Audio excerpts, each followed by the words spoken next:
Oi, oi. Good evening, fine people. Welcome to an evening ride. That is FRO number 16. Number 16 already. And tonight's FRO, the subject of derision, that's getting on my wick, is women riders. Before you start flaming already, it's not women riders that can FRO, it's the lack of them. This is kind of almost an anti-FRO. The distinct lack of female riders on the road riding bikes, in my opinion, can fuck right off. There is not nearly enough of you, of them. We need more women riders. We're not talking pillions, girls who go on the back of bikes or inside cars, or necessarily girls who ride scooters to work on L plates. We're talking fully licensed girly bikers. There are not nearly enough. And I mean, to verify that, just to do some statistics, it is apparent that something in the region of roughly 1 in 10 of every female who wear crash helmets are actually riders. The other 9 are pillions. So there are plenty of women who get involved in biking, but mostly sit on the back as an ornament. Now, don't take any of this as offensive. It's not intended to be. Quite the opposite. Only 1 in every 10 females who wears bike gear actually rides a bike for herself. And a far worse statistic than that, according to DVLA numbers of registrations, something like 1 in 100. 1 in 100 motorcyclists in general are female. And to me, that is a bloody appalling statistic. And it needs to be dealt with. We need to encourage a change in this. But obviously, it's interesting to find out why, to try and identify, left hand bend, what it is that's causing this. What are you doing? Dipshit. So why is it there are so few riders of the fairer sex? Can't understand it. And there could be a few reasons. Is it the lack of bikes? Is there a lack of bikes for this that's causing it? Are there no motorcycles that suit women? Well, maybe in the 1960s, definitely. In the 70s, quite possibly. And in the 80s, well, yeah, there wasn't a lot that women could ride. But this is 2013. And there has never been more bikes for girls to ride. Never has the market been so awash with girl-friendly bikes. Not just friendly for lighter riders with shorter legs. We're talking about feminine bikes. There are some amazing machines out there. Triumph have pulled their absolute masterstroke with the Street Triple. They're absolutely stunning Triumph Street Triple. 600 odd cc sports bike with retro handlebars, little short stumpy chassis, super low seat. It's adjustable by 2.5 inches in ride height. Awesome. What is not to like? The brilliant Bonneville from Triumph. I'll tell you what, when we changed Penny's Harley just recently, we were that close to getting her a Bonnie. It's not true. She sat on it, she rode it, she loved it. Great bike. 800cc twin. Pretty much the same sort of power as the Sportster. Awesome. But for her, the Sportster just nudged it for her by her nose. And that brings you to Harley. Harley Davidson, honestly, could they make any more bikes for women? Honestly? Really? The 883 Iron, the Nightster, the 72, the 48, even the Super Low. They've now actually got one with 17-inch alloy rims. Alloy because they're lighter and smaller, easier to change direction, less unsprung weight, less gyroscopic effect, so it's easier to move around, yada yada. And they are astonishingly easy to ride. Never before has Harley made so many bikes that would suit women.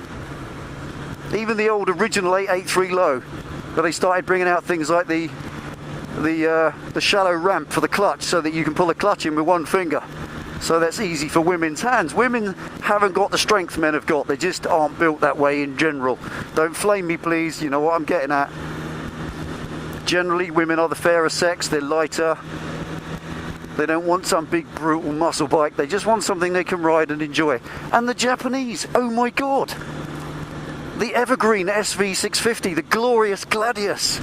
Wonderful SV650 motor in a really cool Street Fighter chassis. Low seat height. For most women, they are ideal. Any woman over 5'6", 5'7" can get on almost any of these bikes. The Kawasaki ER6, the ER5, the earlier cropper stuff. And not to mention, that's without even looking at the Jap import, the Japanese domestic market 400s that flooded our market about 10 years ago.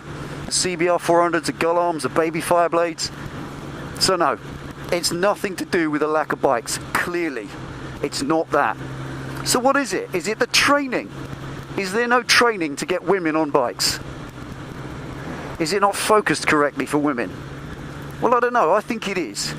You see, I once had acquaintance with a rather amazing motorcycle instructor. Now, I do have a rather profound respect for motorcycle instructors. Not so much the aftermarket advanced guys. I don't really understand them that well that much. But I do understand the DAS instructors, the Cardington trained proper driving standards agency instructors, the ones who get you through your bike test. Proper instructors. Now, these people are pretty much the baby factories of our world, of our way of life. Without them producing new riders, we have no motorcycle fraternity. There is no future. We will all peter out and die of old age. And a female instructor, well, I can't imagine how rare they are, but I did once have the honour of knowing one. A young lady called Karen. She ran her own training school as well, Karen's Motorcycle Training in Weymouth, and I hope a few of you have heard of her. She was amazing. Now, I don't know, I haven't interacted or had anything to do with Karen or Weymouth. I used to work there when I ran one of the bike shops in the 90s, and Karen had an amazing ability. She was a great girl. She was my sort of age, and she was one of the females that, of whom it could be said, she was more woman than you'd probably ever get, and she was more of a man you'd ever be. You wouldn't spill her pint, but she was so lovely, and she would get anyone through their test. She could take the most frail little shrinking 16-year-old flower of a teenage girl and get her through a CBT with confidence, and at the same time she could take some big cocky 45-year-old bloke who thinks he knows it all, bring him down to size and get him a license. And I asked her in conversations, is it training? Why is it that, you know, are women hard to train? Are they difficult to get riding a bike? Are they a harder student to educate? And she said, no, honestly, it's nothing to do with that. That's a massive misconception, and a very popular one. You see, the teenage lads are great because they're full of spunk and beans, and they can just yee-haw, and they've got no fear, and they do what they're told, and they just want to get that license. Their keenness and enthusiasm gets them through. And the women, they're great. They're steady. We all know it's legendary that women can multitask better than men. They learn everything you tell them. They do what they're told. They've got nothing to prove. They're just there to learn the safety side and get through it. They slowly progress to test standard and pass their test first time. Bang. Every time. It's the 45-year-old blokes that she say, the middle-aged, born again, failed to take me test in the 80s blokes who come on, who can ride a bike, who ride quite well usually, but they can't get through a test because they just can't get past their ego. She said you have to break about 70% of what they want to come and do on the training course and teach them it all different. So there you go, boys. It's your fault. Women are actually easier to train than we are. And that's from someone who was an instructor and is probably still, and a female one too. So it ain't training. I mean, let's face it. When the wonderful Penny Pitstop took her test back in 2000, some 13 years ago, and passed it, there was a bloke who took his test the same day as her, and she passed the test with less faults. She actually got a higher pass mark than him. Ha ha ha ha. And the minor fault that she got was nothing. It was ponderous. She was ponderous on the U-turn. She stopped or hesitated on the U-turn in the road, but she didn't put her feet down. The balance, she rebalanced and carried on. They had to give her a minor for it, but she still passed with one minor fault. And the bloke on there, same day, had 2 or 3. So that's not it. I truly think, boys, it's us. I think it's our fault. We are to blame. You see, what happens, I think what we're doing is we're not making it easy for them. Let me explain. We're not necessarily stopping them. We're not preventing them from taking their test by saying, you're not taking your test, it's dangerous. You should know better, you have responsibility. We're not doing that. We're just not facilitating it. Are we making it possible for them? Are we opening it up as an option that they can simply take? Or are we making it hard? That's the problem. I think it is our fault. I personally believe this is what can FRO. We boys need to change our attitudes. And we aren't doing it. We aren't doing it right.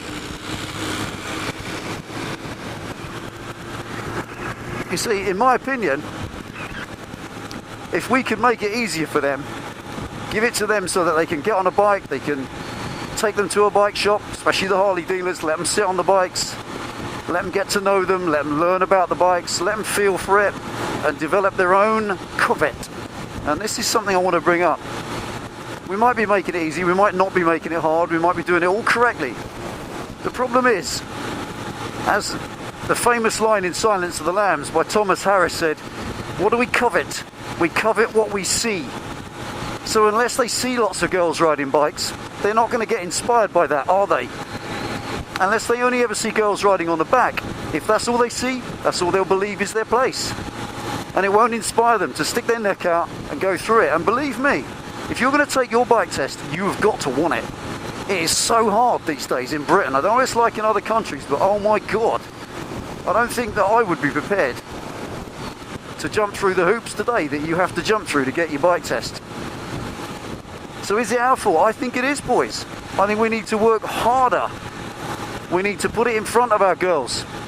We need to get them out on the bike at every occasion. Now, sometimes the girls don't come out with us because they think, well, I don't know, it's a long old ride, I get tired, it's not really that interesting, blokes all talking bikes. Well look, do it this way. Get a tank bag, stick a blanket in there and some strawberries and champagne and go and find a place for a picnic. Bit of romance. Girl would love you for it. What's not to like? Or if she's not that kind of girl, perhaps a pasty and a flask of Bovril, whatever turns her on. But do something that's not really just all about bikes, but just involve the bike. Get her out on the bike. Get her enjoying it. Go to the bike show. Harley Davidson, some of the bigger dealers have ladies' nights. Get them down there. And then I truly believe that they will see and they'll feel that empowerment. Because I'll tell you this, you ask any woman who rides a bike what that experience felt like on the big day when she passed her test, she'll tell you, power, empowerment. It is the empowerment, the individual freedom of having achieved something the boys can do. Because it is horribly, I'm afraid, a male world. The bike world is male orientated through and through. And for a girl to break into it, takes a certain kind of confidence. Any girl can do it, they just need the encouragement, that empowerment, that enrichment to be independent. Wouldn't you want your bird to be independent? I know I would. She is. My God, is she. So come on, boys, empower your damsels. That is what it's about. Girls not riding bikes can FRO. So that's a quick one. If you're a girl and you ride a bike, damn good on you. It's as it should be. I personally think there should be more of you. So that's all for now. Just a quick one. Take it easy. Ride safe. And get your girls on the road, boys. That's what it's all about. I'll see you next time.